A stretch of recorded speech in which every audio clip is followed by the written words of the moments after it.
Greetings, everyone. So, the topic today is Road to True Enlightenment. And I might have to do a part two because I was thinking of giving some examples, but that will make this one very long. So, if you want a part two, where I'm actually giving you examples for the different ones that I list, then I can do that. But for now, we're just going to give you sort of a numbering in terms of how I get to the point where I am now in seeking enlightenment. And that doesn't mean that I'm enlightened, I'm just on the path. Okay, so perhaps the path to enlightenment is a better topic for this. Okay, so number one of the path to enlightenment is to identify truths. And how do you identify truth when there's so many different opinions or ideas that are being presented as truth? How do you, as an individual, identify something to be true? You can't use your mind, you can't go with your heart, it just can't depend on just feelings. There have to be some kind of spiritual, you know, ideology that you're working on, and not just something that is outside of yourself. But when I say ideology, something that resonates with your own spirit, with your own soul. So what opens these doors to this enlightenment? I said identify truth. How do you identify that something is the truth? I'm going with my feelings, and sometimes we say we are going with our gut feelings. Or over time you identify a pattern, and you notice when this whatever is manifested, it follows a particular pattern. So you can say, well, when this happens, for example, when I get a dream and I write this dream down, I write down the symbols. Over time, when I get that kind of dream, it always manifests a particular way. So you establish that particular pattern. Number two, so let's go back to number one. So, like I said, over time, this thing is tried. It's testing. It's sort of a system that helps you to unlock the realm of all possibilities. Let's not get that in there again. So, what we're looking for here is a system that allows us to unlock the realm of all possibilities. So, whatever it is that you desire in your life, truth, money, wealth, health, and all that entails, is finding a path or finding a system that is going to help you to unlock the realm of all possibility. And in the process of true enlightenment, you understand that once you are enlightened, every door that is locked is then open to you. So, one, that's identifying the truth. Speak the truth. Now, this is a big one, because if you then say, I'm going to speak the truth, in order for you to do that, you have to also confront your own truth, right? How does this work? How do you confront your own truth? By looking at your weaknesses, because we all know what our strengths and weaknesses are we supposed to know. So when you recognize your own weaknesses and you confront it, you're saying to yourself, I'm not going to be hard on myself. I'm not going to be too angry with myself or hate myself, because I recognize there are things in me that needs to be strengthened. There are things in me that I need to let go. There are things in me that is not good, that is not profitable. You know that these are the things that you have to erase from your life. But before you can do that, you have to confront them. You have to recognize that they're there, and you have to understand or find ways how to either turn those weaknesses into strength, or at least be honest in your acceptance of them. And if you're going to accept them and use them as an excuse to continue doing the things that prevents you from being great, then you have to assess that too.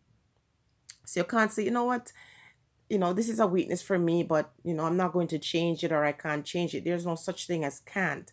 And if it is really a weakness, we should always make an effort into making something a strength. So recognize where you have gone wrong or what you do to contribute to your own suffering. Because before you can, say, I'm truly enlightened, or before you have the ability to open the realm of all possibilities, you have to know yourself and acknowledge your weaknesses and turn those into strength. Number two, align yourself with truth seekers. So if you have company or you have family members or individuals who don't appreciate you telling them the truth, or if you don't appreciate other folks telling you the truth, you get very defensive, or you just get very rude or very obnoxious, then you're not going to move past stage two. Because before you can align yourself with truth seekers, you have to recognize the things in you that are truthful and the things in you that you could work on. So you must then develop strong listening skills. So before you can align yourself with truth seekers, you have to be able to develop some strong listening skills. And I think that is one of the biggest things I see with folks. They don't listen very well. They hear what they want to hear. So they already come with a mind made up. And so if they don't like you, whatever you say, even if you're being an angel or a saint, they will not hear that. Everything that you utter out of your mouth will become something that like an arrow to their heart, because they don't have strong listening skills. And that is required for you to become truly enlightened. Number three, be open to new ideas without letting anyone bully you into accepting their ideas. So if I tell you something and you don't agree, and me and you get into a situation where we're, talking back and forth, and I'm reasoning with you and I'm showing you pointers or whatever, these are my opinions, these are my thoughts. You don't have to accept them. And if you notice that because you're not accepting my point of view, I'm getting belligerent or very disrespectful towards you, then you have to assess my ideas. Your own ideas are yours. And if they resonate with you on different levels through your experience and through your results, then you have to go with what you deem as truth and what you deem as that path of enlightenment. Number four, establish a system that is tested over time to provide you with confirmation. So you have to say to yourself, okay, this is what I need, because we don't understand the world and we don't understand the universe in the way we are taught by our, sometimes even our parents or the people who educate us in society. They tell us one thing, but a lot of people are not really teaching you about spirituality, and they're not showing you how to open these doors.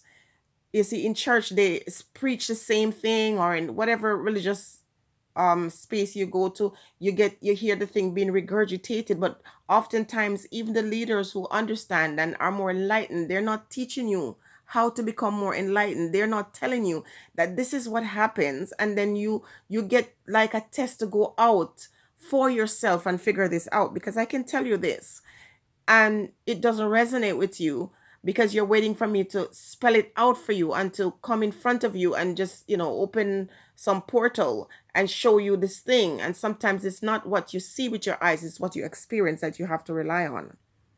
So you're going to establish that system that allows you to confirm whatever it is that you understand to be the truth. So even if something is in your mind and you say this is the truth, you have to ask for something. And it's not ask, or you are going to dictate or determine, when I see this, then I'm going to know this is the truth. And so when you ask for the truth, when we're talking about meditation, for example, and you're asking for a certain truth to be revealed to you, you can't just, say, okay, well, my mind told me this came in my mind. You don't know, because when it comes to the mind, we're talking about polarity. The mind is endowed with polarity.